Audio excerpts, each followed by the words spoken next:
ஒரு வீட்டுக்கு ஒரு ஆடு கொடுத்துட்டா போதும் அப்படின்னு நினைக்கிறாங்க. இது தவறு. ஒவ்வொரு வீட்லேயும் உள்ள ஒவ்வொரு ஆணு மேலும் பெண் மேலும் குர்பானி கடமையாகும். சிறப்பு என்னென்னு சொன்னால் ஆடு அறுத்து கொடுக்கணும். ஆடு எத்தனை பேர் கடமையோ அத்தனை பேருக்கு ஆடு கொடுக்கலாம்.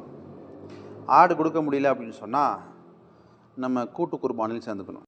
அல்லாஹ்வுடைய கிருபையில் ஒவ்வொரு பகுதியிலையும் ஒவ்வொரு ஊர்களையும் மதரசாக்களில் இயக்கங்கள் சார்பாக, ஊர் ஜமாத்தி நிர்வாக சார்பாக, பள்ளிவாசல் சார்பாக கூட்டு குர்பானி செய்கிறாங்க.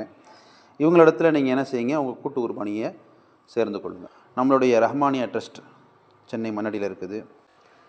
இது வெளி மாநிலங்களில் வெளி ஊர்களில் உள்ள மதரசாக்களில் மக்களுக்கு அந்த கூட்டு குர்பானி மூலமாக கறிகளை பங்கிடப்படுது.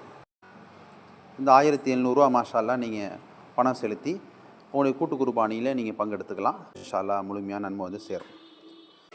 வாய்ப்புள்ள கடமையான அனைத்து மக்களும் கூட்டு குர்பானியில் சேர்கிறதுக்கு அதே மாதிரி ஆடு கொடுக்கறதுக்கு முயற்சி பண்ணுங்க. முதல் விஷயம் ஆடு கொடுங்க. இல்லையா ரெண்டாவது உள்ளூரில் உள்ள கூட்டு குர்பானியில் சேருங்க. மூணாவதாக நம்மளிடத்தில் ரஹ்மானியா ட்ரஸ்ட் இருக்குது. இதில் நீங்கள் சேர்ந்து கொள்ளலாம்.